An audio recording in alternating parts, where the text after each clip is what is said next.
KNON 89.3 FM in Dallas and Fort Worth, the voice of the people. Business owners, tell KNON's listeners about your business. You can put your business or event on KNON. KNON currently has space available to run announcements for you. Tell KNON's listeners about your goods, services, nightclub, concert, or event. Help keep the voice of the people on the air while putting your information on the air. KNON's been named the #1 radio station in Dallas by both the Dallas Observer and D Magazine. Put your business with Dallas's #1 station. Call now for more information at 214-828-9500, extension 227, or extension 233. For more information, go to KNON.org and click on the Run Spots on KNON page. It's a great way for your business to support community radio while letting more people know about you. Good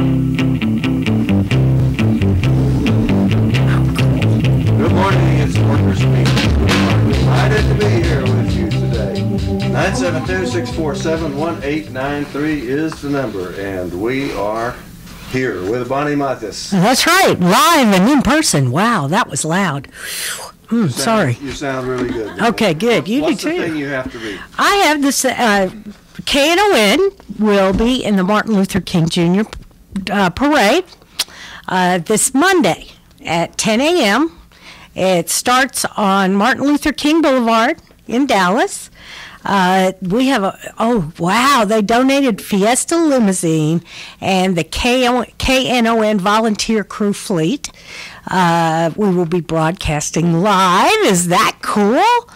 It is your community radio station, KNON 89.3 FM, the voice of the people in the People's Parade this Monday morning on Martin Luther King Jr. Boulevard in South Dallas between Lamar and Fair Park. This is the second largest MLK Day parade in the nation. KNON thanks Fiesta Limousine and Elite News for supporting us in this year's parade. Now, is the city still marching on Saturday? Yes, because they're today. Yeah, they're today. They were talking about that on the previous program on Church Information, and that really sparked an interest in me because I used to be on the board of the Martin Luther King Center, and every year I used to make a motion that we take the guns out of the Martin Luther King Parade because they were carrying guns. Of course, it's ROTC, and I know people are proud of their young men and their uniforms, but they were carrying guns in the Martin Luther King Parade, and I always thought that was outrageous. So every year I would make a motion. And one year, the last year I was on that board, I had 2 votes. It wasn't just me. Wow, good for you. So I'm glad to hear that somebody is still talking about this and still trying to make Martin Luther King Day represent Martin Luther King. That's right. And not whatever somebody else wants it to represent. Exactly. And guns have no place in the Martin Luther King Parade, and I hope they succeed. Yes, think absolutely. of that someday. But this is a fun event. I've been in it a couple of times. KNON once and somebody else another time, but it is really, really fun. You're talking about the Monday one? Yes, the Monday one. Well, I've been in the Saturday one too, but it was... The Monday, is it still run by Elite News? Yes. Yes. And, yes. And that's more of a people's march. Yes. And this year, you'll be pleased and surprised to know, radio audience, that there's going to be big union presence there.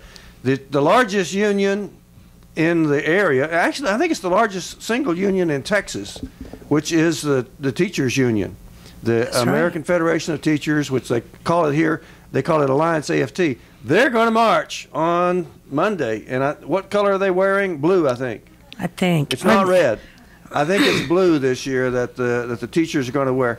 And it's a good year for teachers to be marching because the legislature has been cutting them to death. And so they need all the help they can get. Oh, yeah, they're coming after them bad. And teachers have every place in the Martin Luther King Parade. So I'm delighted to hear that they're going to be there. Jim Davis just came in. He's going to take my chair. Bonnie, you entertain people while Jim gets here. Okay. All right. This has been kind of a rough week for CWA. The results are in for the American Airlines reservation agents vote.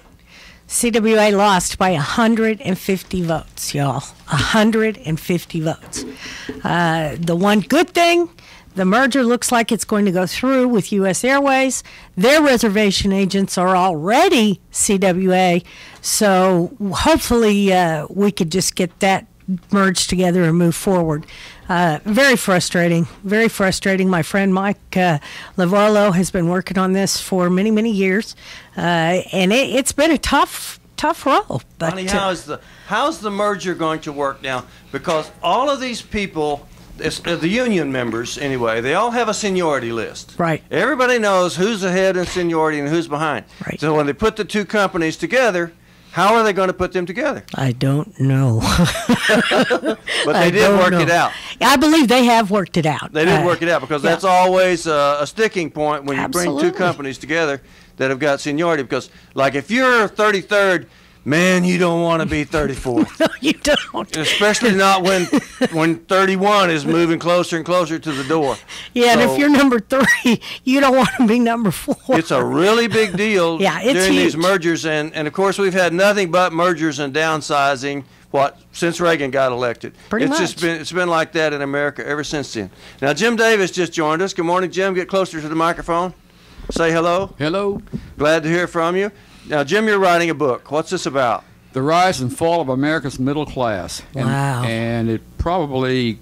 I heard a loud boom as the rise and fall of the middle class. Well, it's almost over with. But the reason I want to appear on your show was because my book explains the important role unions made in bringing it, enabling it, and the lack of union power has seen its decline. Mm-hmm. Jim, you can't tap on the desk while you talk. Okay. It's going out over the air. Okay. So I have never that loud done boom you heard was Jim tapping on the desk. It wasn't the end of the work of the middle class. You But anyway, may hear me beat on the desk before it's over with. Jim, I have to sit on my hands. well, go ahead though. So the middle class is in decline. I think that's a well acknowledged fact. Do you have some idea as to why? Can you spread some light on that? Sure. The decline of unions. The decline of unions. The decline of unions. Mm-hmm. And why are the unions declining then, or how's the whole dynamic working? Well, it all began with the Taft-Hartley Act in 1947, and policy changes enacted after that. I mean, virtually now they have no power. 1946 was the biggest year for union activity in American history. Right, exactly. There were strikes everywhere, and people Right. were getting raises like crazy, and people were winning right and left. 1947, they passed the Taft-Hartley Act. What happened after that? Well, it took the right to work laws were passed, and between 1947 and the early 50s, nearly every southern state had a right to work law. Some of you old-timers may remember the textile industry moved south right after that, and it's been going on ever since. They moved south, and you mean south of the border? South of no. Moved out of the United States. They moved to the right to work states first of all. Mm-hmm. And then they went south of the border. Well, then they went to China. That's what's So going really on. the only reason that people were getting better and better wages was because they were organized. Exactly. And so when the organization began to break down, when the unions began to move backwards, began to retreat, then what you're calling the middle class began to fall. Exactly. Mm-hmm. I have a lot of unions. I mean, the unions enable people to bargain and sell their labor. Let's put it like that. Mm-hmm. You know, Bonnie, how do you feel about this term, the middle class? They use it now constantly, and doesn't mean what it used to mean. I'm trying to figure out who it is. And and even the union leaders use the term middle class when they're talking about their members. We do. I think middle class applies to anyone who can live what I call a middle class lifestyle, and that means being able to pay your bills. Pay your bills. Yep. And educate your kids. So That's people right. can't pay their bills save and up not a the little middle bit class. for retirement. Yep. That's right. And the people that have those, and it's become a luxury. It has actually become a luxury To be able to pay your bills. Pay your bills on time, and put a little money in the bank for your future. It's a luxury. Let me get to just the syntax on this. I have never called middle income people, middle class, and I still don't. But what they mean when they say the middle class, they mean middle income. They mean people who are making in the middle of the income. You know, you got the poorest people down at the bottom and the richest people at the top, and then the rest most of us people are in the middle. Most of it, and then middle income. Right. Class means something else. Yeah. They used to say working class when they were talking about workers. They would say working class, and a few people still do. In fact, I think it's kind of coming back. But they lump workers in with other people based on income, because the truth is that union people make a lot more money than other workers do. Yes. And so they got into the middle income bracket. So then everybody starts saying, well, they're all the same because they're middle. But workers are not the same as middle class. No. That's a larger category. So what we should be talking about, working families. In my opinion, the word should be middle income. Mm-hmm. And the middle income is for sure disappearing in the United States as the polarity gets worse and worse. The poorer and poorer are getting poorer and poorer, and the richer and richer are getting so disgustingly filthy rich that it's incredible. Well, what's incredible is the middle class grew out of the Depression. You're talking about middle income again. Okay, the middle income grew out of the Depression. I'm going to stick with middle class because it's a term that I think more people can relate to. Tell you what, if you'll allow me to read the very first page of this new book, I think it'll give you a... No, that would be boring. Just summarize. Just summarize. The first page of the book. I'll let you read it when we're having a... Well, I'll be happy to read it. You'll see if it's... I'll be happy to read it, but you know, when you start reading stuff over the radio, it gets slow. We'll see. Just tell us, Jim, what's the real cause of all this? What's the real story? Well, I'll put it this way. In 1967, I was making $4.85 an hour working in a steel mill. Uh-huh. My best... And that was a lot in 1967. It wasn't too bad. Well, it would be equal to $33.60 an hour today. Wow. Okay. Mm-hmm. Is this boring? No, not a bit. Okay. My best friend in 1965 made $2.70 an hour. Mm-hmm. I made fun of him, calling it tiny bucks. Oh my That's equal to $19.83 an hour today. Mm-hmm. Need I say more? Yeah. Yeah.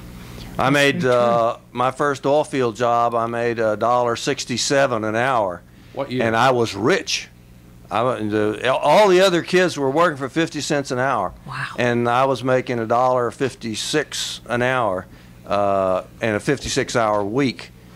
So I was making $1.62, and it was a 56-hour week. But anyway, I was rich. Yeah. My brother teased me because he said when Gene cashes his check, he giggles because he thinks he stole it. What year was that, Gene? That was in 1955. That was good money. Mm-hmm. It was good money for those days. Yeah. But of course, you were risking your life out in the oil field. Absolutely, because there were no real safety guidelines for back in the oil fields in those where days. I worked. Right, There were other people who had good jobs. But anyway, I'm taking away from Jim's point. Well, anyway, the point is people used to make a decent living. Yeah. In 1968, they raised the minimum wage to $1.60. That's equal to $10.53 an hour today. And we're not even there for So minimum if we wage had the now. same minimum wage that we had in 1960, it'd be people would be making $10.53 an hour. Yeah, and you add productivity gains, and it'd be closer to $30 an hour. Wow. Because productivity rises almost every quarter. It's doubled since 1972. It's amazing. And it's quadrupled since World War II. And our wages haven't quadrupled, have they? No, not at all. But, you know, from 1945 to, say, 1957, wages did more or less keep up with productivity. And people used to say that Americans were getting a fair share of what was being produced. I don't think it was fair, but they were getting a heck of a lot more than they get now. Than they do now, yeah. Well, I could show you graphs with trailing line indicators showing gains in productivity and gains in union wages, middle class wages, not just union, but the middle class as a whole. Okay. And they were all going up between the end of World War II and the early 70s, and that's when the break took, when the productivity gains kept going up, and the wages leveled out And stayed flat. 972-647-1893 is the number. This is your show. You can call. That's You can put Jim on the spot. You know, you can Put me on the spot. I've got an tell answer. them how much you were making back in If there's 1956. any liberals if any conservatives out there want to call in, come on down and call in. Oh, they do. Oh, yeah, they do. You can be sure. We get it from all sides, and that's what we want. Because That's KNON's right. the voice of the people. They want people to call us at 972-647-1893. And so it's a good thing to have a discussion, you know, and have different people give our point of view. Now, Jim, what would you pick the year 1972 as the time that they actually made the turnaround? No. What year would you pick? Get close to the microphone. 1981. Say 1981. Mm-hmm. So that was a political year, right? That was a political year, and nearly every economic indicator was rising until 1981, and after that, nearly every one of them has gone down. So since then, economic progress for working people has gone down. Right. But, you know, the financiers have done very well. Sure they have. The banks, for example, have really made a killing. The top The one... fact is they're killing us. Yes. Okay, but here's the fact. The top 1/10 of 1%, about 14,000 families in this country, control 37% of all the wealth. 37% of the wealth Everybody- controlled by... 1/10 of 1%. 1/10 of a percent. 14,000 families. So they are rich beyond measure. They've got enough money to pay off the national debt and still have trillions left over. Now, does you have a statistic on the amount of money held, the amount of the wealth that is held by the lower 60% of the American population? Well, the bottom 40% has zero net worth. The bottom 40%. Has zero net worth. So they have nothing. Nothing. You take And this 0.1% of the top has what, 37% of the wealth. top 1/10 of Top 1%. 1/10 of a percent. Yeah. Okay. The top 1% has about half of it. Jesus. So it's 0.1%. The bottom 95% has 5% of it. How's that? Mm-hmm. And that's all happened, you're saying, to a large extent since 1981. Right, exactly. Mm-hmm. And it's time for a change. So, now Well- you're going to have to tell us how to make the change, you know, if it's going to be a change. Well, What's going to happen? What's going to have to happen? probably, if you restore union power, that would do it. Like the Employee Free Choice Act that we were pushing. Yeah, exactly. Let me put it this way. When the middle class wages were rising, they rose because labor and management worked together. And they didn't do it because they wanted to. They did it because the legislation passed by FDR forced them to do it. Well, of course, they had were World War forced to II work- in there. They were forced to work together for the good of all. No, they really did work together during World War II. Unions and management did actually work together and increase productivity like crazy during World War II. But at the end of World War II, which is what you Of course, brought up, we had wage and price controls during World War II also. and in '47, which was immediately after World War II, suddenly the government and the companies turned on the working people. Right? We'll get back to this with Jim Davis and find out what the solution is after this break. I got to work this morning. Something seemed kind of strange. Hey, baby. Sonny Bryan's Catering presents the 14th annual Knon Blues Festival on Saturday, January 26th and Sunday, January 27th at Poor David's Pub. Join us for the biggest blues event of the year, starring the Royal Rhythmaires, Bobby Patterson, Blues Boy Bo, the Aaron Burton Band, Andrew Jr. Boy Jones featuring Kerry LaPie, Pete Barbeck and Seven Son, Bonafide Blues, the Deep Ellum Rhythm Kings, the Dallas Blues All-Stars featuring Hash Brown and Mike Morgan, the Knon Blues Review with J-Back, Sonny Boy Mark, Blue Lisa, and Jeff Stone, Big Charles Young, the Drew Lane Band with special guest Sirloin, and the Super Kings. This is the big one. You never know who's going to show up as a special guest. Don't miss out on this huge blues show. Advance tickets are only $15 and are available now at knon.org, Blues Records in Dallas, and Forever Young in Grand Prairie. See you at the 14th annual Knon Blues Festival presented by Sonny Bryan's Catering. Hey, baby. Recycle Revolution is a local recycling collection service and community drop-off center. They collect and accept all traditional recyclables, including paper, plastic, aluminum, cardboard, and glass, as well as materials like TVs, computers, lamps, light bulbs, batteries, ballast, and styrofoam. They offer collection services to apartments, condos, and businesses. They also offer a community drop-off located at 1703 Chestnut Street in Dallas. For more information, 214-566-3025 or recyclerevolutiondallas.com. The 27th Annual Elite News Martin Luther King Jr. Day Parade and Festival is coming this Monday, January 21st on Martin Luther King Jr. Boulevard in sunny South Dallas. The parade goes from Lamar to Fair Park and ends with a festival inside the Tower Building at Fair Park. KNON will be in the parade and at the festival.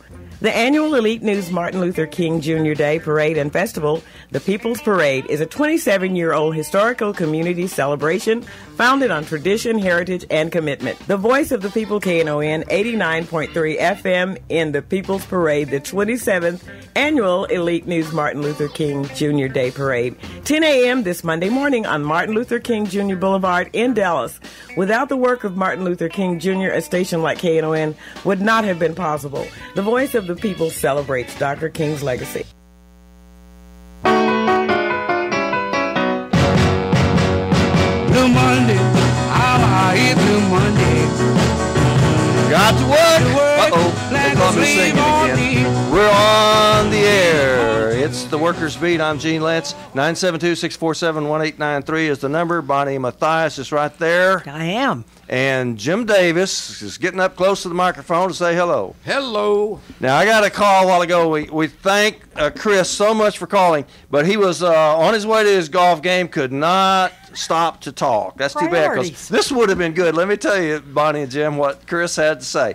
He said in 1968 he made $5.50 on a freight dock. I did this same work. That's pretty good. He was probably a casual laborer. Yep. I did this for the Missouri Pacific. You loaded the trucks and you got paid. It was sort of like working for UPS, except it ain't really nothing as hard as working for UPS. But anyway, I was working for Missouri Pacific, loading truck docks. I was a casual laborer, and I was dying to get into the Teamsters, but they didn't have any openings at that time. Now, Chris did get into the Teamster. He was a Teamster. And he said they put it very gently to him when they asked him to join. They said, if you don't join the union, I'm going to cut your throat. So, we don't use those tactics anymore. That was very specific. Well, the individuals can and do. And frankly, I don't know if that's such a bad idea. Sometimes. Anyway, they told the guy, join the union or we'll cut your throat. He joined the union and made $5.50 an hour in 1968. How was that, Jim? Was that a pretty good wage? Well, that was more than my 45. It's equal to $34 an hour today, so I guess it was pretty good. So he really made out. Yeah, and if it wasn't for the Teamsters, he wouldn't have made that $5.50 an hour. So that's right. Pay your dues, cheapskate. Yeah, the truth is right on. The truth is that people who are loaders, warehouse workers and people who loaded the trucks and stuff like that, loaded the wagons in the old days, they made very, very poor wages. That's right. Because it was just considered grunt work, And everybody made poor wages. Of course, they used slaves for that. Mm-hmm. They used slaves for that during the slavery days. Mm-hmm. So they made very, very poor wages until the Teamsters came along. And Teamsters rocked the world and still do. Man, there are some great Teamsters in our area. Local 745 is here in Dallas. Big. 557 over in Fort Worth, mm-hmm. and they will organize anybody. So if you can't think of anybody else to organize your job, call up the Teamsters. Now, Bonnie and I are prejudiced about our own unions. Yeah. Bonnie, what's your union? CWA, Communications Workers of America. The ones who are, and they are really working hard on organizing, doing a great job. Thank you.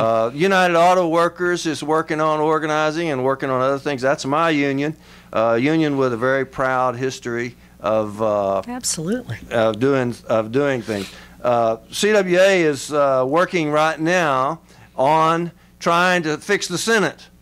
They complain all the time because they say unions spend money on politics. Actually, in my opinion, they don't spend nearly enough money on politics. But we don't have that much. Figures. as Jim just pointed out to us, it was politics that set the tone for the downturn in American incomes and American living standards. That's right. So that didn't come from an organizing drive or something. It came from politics. That's right. He named actually the Taft-Hartley bill from 1947 that started bringing us down. So unions do have a role in politics, and in my opinion, they ought to have a bigger role. And it was the National Labor Relations Act that brought about the unions. Passed in 1930. It legitimized them. Well, yeah, but we were outlaws before that. Exactly. There were unions going all the way back to pre-revolutionary days, but they were outlaws, and they were always getting arrested or getting hanged or something, or getting shot or something. But anyway, the CWA, Communication Workers, is working right now on trying to fix the Senate because President Obama's trying to make all these appointments, and in the Senate, even one senator can stop an appointment and put it on hold. So they're trying to get it so that the Senate has to have a majority rule vote and decide stuff, and, the democratic and not be process. able to block like they do. Yeah, the democratic process kind of thing. Yeah, they would like to have the democratic process in the Senate. And the Communication Workers of America and the UAW, my union too, is working on that, and that's our main what we've got our now main is business minority right now. Rule. Yep, we have minority rule in the Senate. Right. That's a true fact. There's a whole bunch of news coming out that we need to keep track of. The Republicans just held a big retreat, as you know, to discuss. Now, I didn't used to be partisan one way or the other. I mean, I'm not sure I like any of them in Washington or in the State House. But the Republicans just held a big retreat where they discussed some of the problems that they've had. And one of the big problems that they have is they haven't been getting much of a minority vote.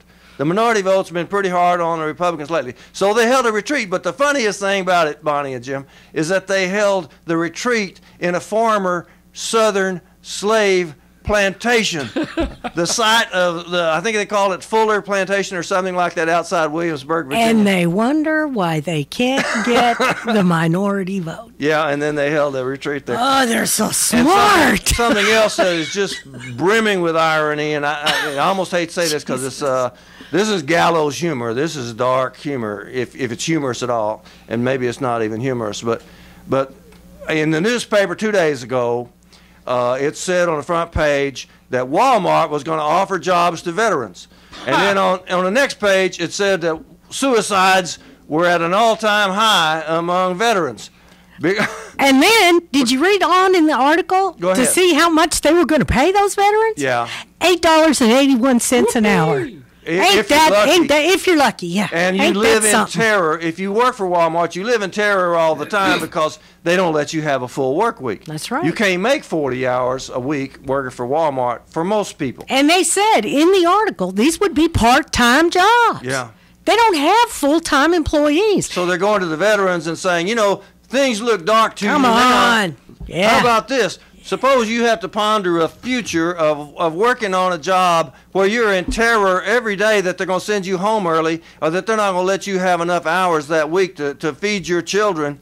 And does that cheer you up if you're that ought to help your self-esteem and your PTSD and all that. Yeah, that's a terrible thing to say to the veterans is that you have disgusting. A lifetime ahead of you of working for Walmart. Yeah. The way they are now, of course, it could be improved. There's a group called Our Walmart that's organizing Walmart that could make things better. But as Jim pointed out, it's organizing that makes things better. Right, Jim? Right. And I'll tell you something else about the most misunderstood thing that unions did for America. Their lobbying power that they used to have. Mm-hmm. Well, they still have some. Very little. I mean, not like we used to. In 1974, they contributed half the PAC money. By 1979, it was down to less than 25%. Well, they don't have the money they used to have. Of course not. They don't. Because we don't spend unions. They don't have the members they used to have. But they never did have the money compared to the corporations. Right. And now that the Supreme Court has ruled that corporations are better than other people, and that they are better than other people, now that the Supreme Court has done that, it's a lot worse for unions as far as the money goes. And let's bear in mind that unions don't use union dues. No, they can't. That's against federal law. That was outlawed by the Taft-Hartley Act. There you go. So we have separate We have to hold a bake We sale. have to hold a bake sale and depend on union members to contribute to our political action fund. They're pretty good, though. I'm telling you. Memberships are pretty good about that because they understand that we can't use our regular money That's right. for politics, so we have to hold a raffle or sell quilts. You know, some of the retirees, every year I go to a meeting with retirees up in Oklahoma, and they have these beautiful quilts that retirees have made, and they will auction off those beautiful quilts to raise money for politics. And it is amazing to see that retirees will work all year on making a quilt, you know, or knitting something, so that they can auction it off and raise money for politics. It makes you want to cry. Yeah, it does. And also that they also honor the veterans up there. They always do. Here's another factor about unions. Right after World War II, some business people realized, hey, if we can just make things in foreign nations, use cheap foreign labor, and sell them here in the United States, we can make a heck of a lot of money. Strong union lobbyists prevented deals like NAFTA and most favored nation status for China up to the early 70s. Right after their power started to decline, you started seeing massive imports of foreign cars, foreign steel, electronics, and it's been going on ever since. Yeah, democracy comes with unions, just like better wages do. Now let me tell you something else. Right since 2000, we've been sending over $1.5 million every minute, every day, 24/7 overseas to pay our foreign trade deficit. Now, don't tell me it's oil, because only $450 million a minute goes to pay for oil. Only $450 million a minute. Only 450. So we're sending $1.1 million overseas every minute, every day, and have been since 2000 to pay our foreign trade deficit. Jim, you're making my head hurt. Well, he's just telling the truth. I know he What I is. want to I do know. is make people angry, so they'll do something about it. This nation was formed out of anger. Some of the things you can do, by the way, are coming up. Planning has been underway regarding the people's response to the opening of the Bush Library. Oh, yeah. If you want to protest the Bush Library, there's already stuff going on that. MoveOn.org. I've started talking to people about a spring mobilization. That we need to have a spring mobilization where everybody who's got a cause, We all should get together. have a contingent and should march for justice in the United States, or for justice in our area. Absolutely. And there's a bunch of opportunities, like, for example, on February the 12th, retirees are going to go to Austin to have a rally and stand up for retiree rights, which is very, very critical right now, because retiree rights are in the bullseye. That's the target that the takers are trying to take away. It's trying to take away your right to retire. So that's February the 12th. On I believe it's March the 11th, the teachers are going to Austin, and they are inviting people to go. I mean, it's not something you have to stand around with your hands in your pockets. You can get in on these things. And it's so important. I reached out at the AFL-CIO meeting on Thursday night, and I challenged every union in the room to fill a bus. CWA Local 6215 is going to fill a bus. You're going to fill a bus. We are going to fill a bus. So you don't have to be a teacher to go. No. You just have to be interested in saving Texas children. Education. Many of our members are parents. That is the first day of spring break. Give us that day. Bring your kids. Yeah. Because they need to see this as well. We are fighting for our future. Yeah. It is absolutely imperative that we get as many people as possible to get on those buses and get to Austin on March the 11th. Or get to Austin one way or the other. One way or the other. That's right. But riding on a free bus is about the best way you can do it. Yeah, and we'll have lunch when we get there. It's going to be a great day. They require a little deposit. I got the leaflet from the teachers, but it didn't have call us at this number or something like that. So here's what you can do. You can get on my webpage, labordallas.org, and hit contact us, and I'll find out whatever it is you need to know how to get on the teacher's bus. Now, getting on the getting on the bus for the retirees is a lot simpler, and I'll give the phone number on that in a minute. I hope I can go that day, Gene. It's got some things up in the air for that day, so we'll have to see. We have to schedule grievances with management when they're available. So sometimes we don't get to pick the day. Would you explain what grievances are? Sure. Because not everybody is a union steward, like a union committeeman like you are, don't know what you're actually doing there. A lot of times or not a lot of times, something may happen at work. Maybe you get put on a step of discipline for a minor infraction. Oh, Bonnie, you already lost half the audience. Okay, let's see. A step of discipline? What's a step of discipline? That means you're in trouble. Trouble. You're in trouble with the boss, with management. And if you have a union contract, they can't just go get you one day and say, I didn't like the way you looked and I'm going to fire you. That's right. They have to say, well, this will be your first step of discipline. Discipline, right. And then you just say, well, I want my union steward. There you go. And so they have to go through a process. That's right. There's a process. Because the union contract forces them to have to do that. Exactly. And that's what is so fair about having that union contract. The company can't just come in and say, I don't like the shirt you got on today. You got to go home. Mm-hmm. They do at Walmart. Like they do at Walmart. Mm-hmm. You have laws in your contract. A lot of people don't understand when you have a collective bargaining agreement, which is a contract with a company between the union and the company, that's federal law. Yeah, they have to stick to it. That's it. That's it. And it's... So then, if somebody is in trouble and they're in a step of their disciplinary process, they call you out. Mm-hmm. And then you have a grievance hearing. Right, a grievance. That's what grievance hearing is. There you go. Okay. And if that level of management says, well, that's it. This is it. We agree. This is our step of discipline. We can take it above that manager's head, and have another grievance meeting. And we go all the way up to labor relations, which is a manager within the company. Yeah, that's another step. Another step. That's like the final step of the deal. And, it works. It does work. The system works. Yes, it does. The workers got representation. And in this case, you are the representative. That's right. You're the one that they call out for certain people. Yes. And that's the grievance procedure, brothers and sisters. Don't you wish you had one? Right. There's not very many Texans do. It's under 6% of us in Texas that are organized. Under 6%, well, around 6% in the nation in the private sector.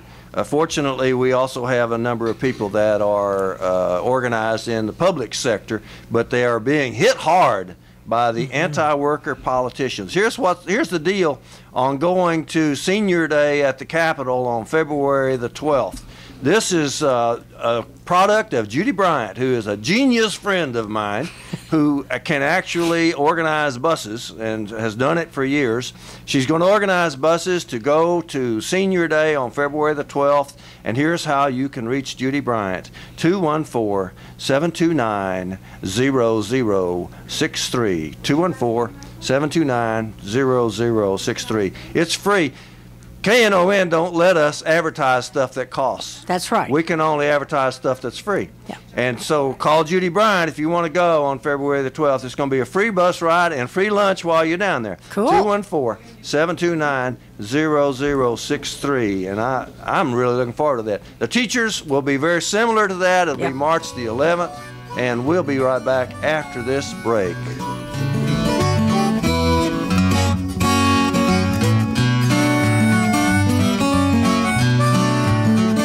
Recycle Revolution is a local recycling collection service and community drop-off center. They collect and accept all traditional recyclables, including paper, plastic, aluminum, cardboard, and glass, as well as materials like TVs, computers, lamps, light bulbs, batteries, ballast, and styrofoam.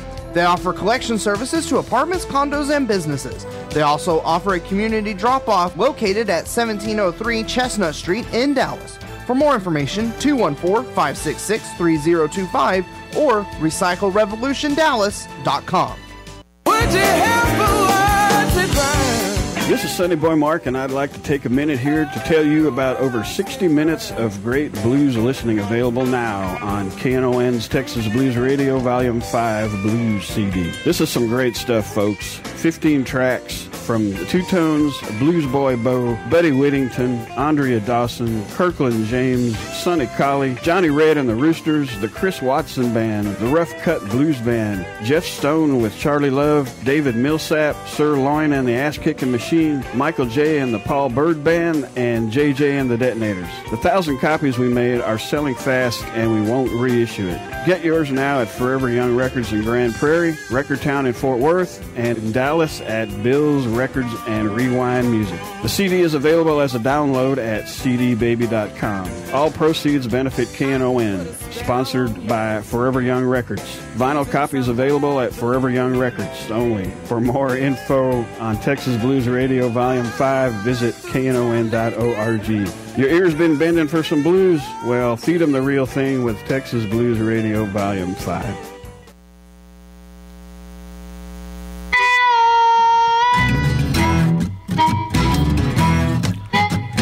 Wake up in the morning at 4:45. The alarm clock is relentless, for goodness sakes alive. Back to the We're back on the barnyard, Workers' Beat, and the number is 972-647-1893. Got Bonnie Mathias with me, and Jim Davis, who's writing a book on their kerplunk fall of the middle-income people in the United States. Go ahead, Jim. What about your book? How's people going to get your book? Well, they're going to have, it's going to be on Amazon.com when it's not quite completed yet. So just go Jim Davis when you get to Amazon. I don't even know how. I don't even know yet, but I'll give you my email address. Okay, go ahead. It's jimdavis11a at yahoo.com. That's Jim Davis 11 Alpha, the letter A, right, at yahoo.com. And since this station doesn't allow advertising for profit, anyone that emails me, I'll send them a free copy. All right, we're going to use those. I want this book. We're going to use those in the fund drive. Yeah. We're going to use those in the fund drive. Michael Andrews been waiting. Let's get Michael on the phone. Thanks so much for waiting, and thanks for calling KNON, brother. Bless you, Gene. I have a little cold, but I would just like us to educate just a little bit about what the famous American author and artist Upton Sinclair tried to say, and how he sacrificed his life for the workers' rights. Is anyone there familiar with Upton Sinclair and the Jungle? He wrote The Jungle. I know that about him. He also, from then on, became an activist and attempted to have the state of California evolve into a worker state. Is he the one that ran for governor? Yes, sir. And anything, hell, he ran for dog catch. Just anything to bring about a positive change. Can anybody on the panel expand on what little I've shared about this man and his sacrifice? Okay, Jim, you want to take that? What do you got? What do you got on Upton Sinclair? Well, I know you might as well throw Sinclair Lewis in this too, because he's got them together. I don't know much about it, but I know that he was a strong activist, and I'm sorry I don't know that much more about it. I can give you an example of how some of the sacrifices union people made, though. Yeah. I'd be glad to send something to y'all. I'd be glad to send something to y'all. That'll be great. You can reach me through my webpage at labordallas.org, and just hit contact us when you get on the website and send it on. That would be great. I've done extensive work and research, and that man sacrificed his life for workers' rights. All right. A lot of people. Not wages. Well, here's something. Conditions. A lot of people have. Bless you all, and keep up the good work. All right. And good talking to you, Gene. All right. Thanks so much, brother. We'll look forward to hearing some more about Upton Sinclair and Sinclair Lewis, two great writers in American history. We ought to do a program. We ought to do more programs on American labor history. Yeah. But you know why we don't? Because what's happening right now is so urgent. Yeah. We can't. The history that we're in right now is so urgent. Absolutely. I'll give you a history lesson. Okay. In the 20s, a lot of the coal miners, they were paid in script. Which They we had could, to- and they They were had to spend it at the company store. at the store, and they rented company housing. Yep.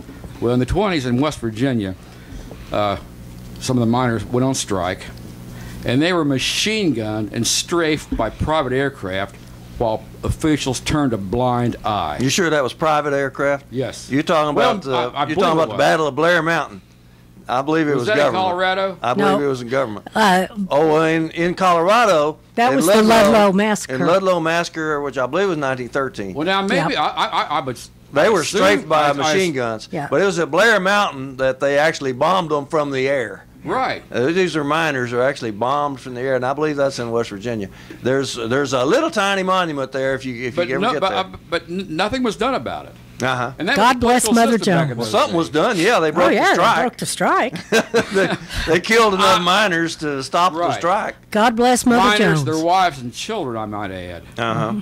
So They were living in a field and in tents, and they were easy targets. and yet people fought on, and yet That's right. you know, this is the darkest hour on radio. We're in competition, by the way, with Jim Shoots. Comes on after us. He wants to be the darkest hour on radio.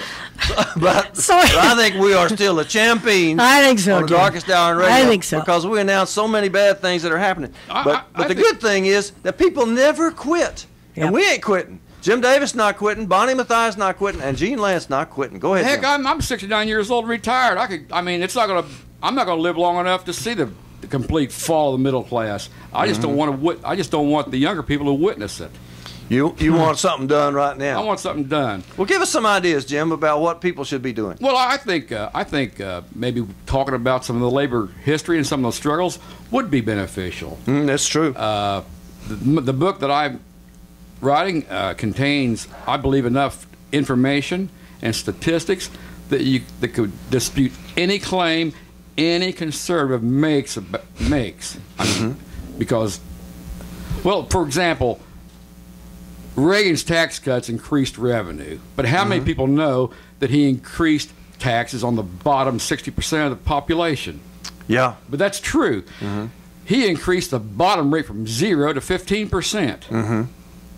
So they're taxing the poor people instead of the rich people. So, the income generated by increasing taxes on the lower brackets more than made up for the income lost from the upper brackets. Yeah, let me tell you something else, too. I got this from Congressman Bernie Sanders. He says that Congress has already enacted almost $2 trillion in cuts, according to the Center for the American Progress, since the cuts came since October the 1st, 2010. That's only 2 years ago. We have reduced the deficit by $2.4 trillion, and 3/4 of those cuts came from spending cuts rather from making big corporations and millionaires pay their fair share of the taxes. So the cuts are on, and they are going to try to make a bunch more in February. If they balance, they've already made the threat. If they balance the budget without a revenue hike, it will gut Social Security and Medicare to the bone. That's what they're trying to do. And it will eliminate every other social program that there is. There's simply not enough money to do it. They say they're doing this so they'll have more jobs. Now, you put 100 million people on the streets that are hungry, broke, sick, and angry. It's going to get ugly. And give them the right to buy an assault weapon and see what happens. They say they're doing this so we'll have more jobs, and I believe them. I believe it, because if we did everything that these anti-worker people want to get done, and cut Social Security, cut people's food stamps, cut unemployment benefits, you'll have 3 jobs. Then you could be back to full employment, because Texas had. This is a history lesson for you. Texas had full employment. There was not a single worker that didn't have a job up to 1865. As long as they had slavery in Texas, everybody had a job. Employment. So these anti-worker people, when they say they want us to have jobs, they mean it. They want us to have jobs just as we had jobs up to 1865. Right. However, those of us who have to work for a living would rather have wages too. You know, Yes. it isn't necessarily jobs that we want. We would also like to be able to feed our children and make educate wages. our children So- and clothe them. Yeah, So don't get tricked when somebody says, I am cutting everything that's important to you so that you can have jobs, like Governor Perry says every time he speaks. By the way, the unemployment rate in Texas did go down to 6.1%, and we still have the record. I believe we still have the record for the most people working for minimum wage. By the And way, minimum wage ain't nothing. Go ahead, Governor Jim. Perry has a new book out. Oh, what's it say? How to debate your way to social ridicule. Oh, that's good. He's a champion on that. He certainly is. He's embarrassed us all over the United States. And he wants to do it some more. He's going to do it God, Lord help me. 972-647-1893 if you have some opinion on this or if you'd like to shed some light on us, as Michael Andrew did just a while ago. 972-647-1893. We've got Jim Davis here, and he's writing a book. What's the name of your book going to be? The Rise and Fall. You'll get up to the microphone. The Rise and Fall of America's Middle Class. The Rise and Fall of America's Middle Class. I wish you'd change that to America's Middle Income People, but that's the title that you want. And do you predict a particular time that the middle class or middle income people have? When's this all going to finish up? Do you know? You mean the demise or the rise? I don't know. The rise is done over. So we're talking about the demise. We're now. trying to get that back. I have no. I mean, I'd say the next 5 years is critical. Yeah. Well, I want to gloat over Jim Schutz a little bit. He just walked in, and I want to just point out that we have a man here talking about the fall of the middle class in America, and that's the darkest hour in radio, Jim. And I'll tell you something. Let's see you top that. If you're in the bottom 90%, you should not. You should be a progressive. I'll put it that way. No kidding. And you should be doing something. And there are things you can do. You can march on Monday with the Martin Luther King parade. You know, Dr. King was famous, of course, for civil rights, but it wasn't the only thing he took up. No. He took up the issue of poverty, which is growing today and is very, very dismal. And I would say it's the biggest problem that we have. And let's not forget the United reason. States has by far the lowest income tax rates of any Western developed nation. And the most rising poverty. And the highest poverty rate of any of those nations. Let's So not go forget figure. what Dr. King went to Memphis for. Uh-huh. Dr. King was in Memphis, Tennessee for the sanitation workers. Because they were organizing. Because they were organizing. Mm-hmm. That's why he was in Memphis, Tennessee, where he was gunned down. Mm-hmm. And that's why Gene says guns have no place in the Martin Luther King parade. Well, that's because he was a pacifist. Absolutely. He didn't believe in violent confrontation. I'm not a pacifist, but Dr. King was. I just said, Liz Wolfe brought me a book this week. It's called Nonviolent Communication. Mm-hmm. If they ever have a Gene Lantz parade and the ROTC wants to carry guns, I won't let I'm not gonna complain about it. Oh. But they're carrying guns in the Martin Luther King parade. That's what I think is where we kind of went wrong there, because Dr. King was a strict pacifist. Should I read this again? Go ahead. Okay. KNON will be in the Martin Luther King Day Parade this Monday, starting at 10 a.m. on Martin Luther King Jr. Boulevard in Dallas. Look for us in the vehicle donated by Fiesta Limousine and the KNON volunteer crew fleet. We will be broadcasting live. It's the Your Community radio station, KNON 89.3 FM, the voice of the people, in the People's Parade this Monday morning on Martin Luther King Jr. Boulevard in South Dallas between Lamar and Fair Park. This is the second largest MLK Day parade in the nation. KNON thanks Fiesta Limousine and Elite News for supporting us in this year's parade. Y'all get out there. There's going to be 250,000 people out there. You don't on have Monday. to sign up or no, something. No, you don't pay have. money. Just go out there. You just show up That's on right. Lamar and Martin Luther King Boulevard. Yes, yes. And what time is that? 9 o'clock? I think they're going to probably start getting there around 8 because the parade actually kicks off at 10. Yeah. And it takes a while, so, wear your comfortable shoes if you're going to walk it, okay? Now, back when I used to organize contingents in this, I always ask people to remember what they're marching for. Remember, this is Dr. King's parade. We're honoring Dr. King today. right. So bring something appropriate and sufficiently reverent to a man who's practically an American saint. Right. What is the phone number for the bus to Austin? Someone asked, and they didn't want to be on the air? Okay, the phone number for the bus to Austin on February the 12th is 214-729-0063. 214-729-0063. That's Judy Bryant. And I want to add, too, that the retirees from the Texas Alliance for Retired Americans and also Job with Justice are going to join the United Auto Workers in the Fort Worth Parade. Oh, so we're going to be there at 9 o'clock on the east side of the convention center looking for the UAW float, because the United Auto Workers has invited us to float with them or ride on their float. Cool. So we will, I don't know if you've ever been in the Fort Worth Parade, but it's fast. You can do it on foot, but you better be a mover. You better be a stepper if you want to do the Fort Worth Parade, because there's so many the floats are being pulled by cars, and they don't pay much attention to the fact that some people are walking, so you have to hurry. But in our case, the retirees are just going to get on the float, and we ain't going to care how fast they go. Good for you. We'll be on the float. 9 o'clock on the east side of the convention center. Now, the march doesn't actually step off till 11 o'clock from 9th and Main, I believe, which is the front of the convention center in Fort Worth. So there's a bunch of those parades. There's one in Grand Prairie, and I think that UAW 276 is going to march in the Grand Prairie Parade. That's where their union hall is. Great. And I'm proud of everybody who takes part in Martin Luther King festivities. Go out there and stand up along with Dr. King. That means you can stand for civil rights, you can stand for peace, you can stand for justice, you can stand against poverty, because those are the things he was for, right, Jim? Right. Jim, wrap up what you're working on and what you're talking about, because we're out of time. Well, I want to give you a summary. Let me just take you back before the Depression. No Social Security, no unemployment, nothing.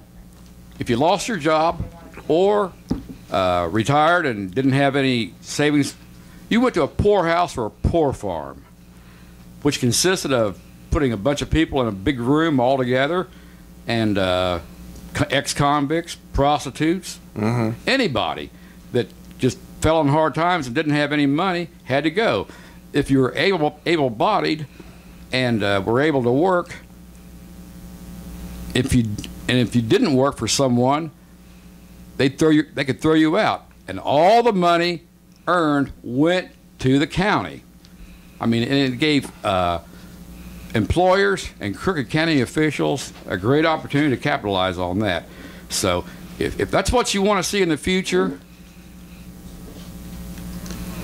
you just very well may, because that's where we're headed, folks. That would be the darkest hour in radio, but that's where we're headed. Yeah, but we ain't going there, Jim. No, we're not.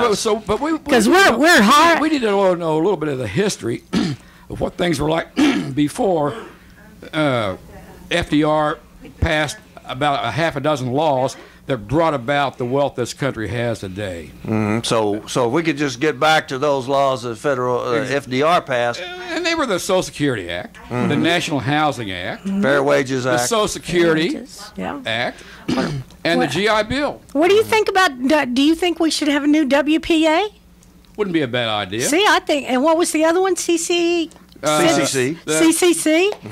The Civilian Conservation Corps. Yeah. They made White Rock Lake. Exactly. And, most of the parks around here were 3 billion trees, 47,000 miles of paved roads. That's right. We got to get off the air. We're in Jim Schutz' way now. We can't. We got to get on and try to 7,000 prove. miles of telephone lines. That's great, Jim, but Well, we got to get out of Jim Schutz's way figures, now. I mean, they did a lot. We got to give the man a fair chance to prove that he's got the darkest hour on radio. So here comes Jim Schutz. We appreciate so much, Bonnie Mathias, Jim Davis, and I appreciate so much that you listened to us on KNON. We'll be back next week. Thank you so much.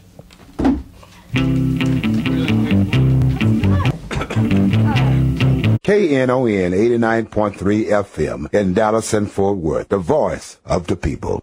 Business owners, tell KNON's listeners about your business. You can put your business or event on KNON. KNON currently has space available to run announcements for you. Tell KNON's listeners about your goods, services, nightclub, concert, or event. Help keep the voice of the people on the air while putting your information on the air. KNON's been named the #1 radio station in Dallas by both the Dallas Observer and D Magazine. Put your business with Dallas's #1 station. Call now for more information at 214-828-9500, extension 227, or extension 233. For more information, go to knon.org and click on the Run Spots on KNON page. It's a great way for your business to support community radio while letting more people know about you.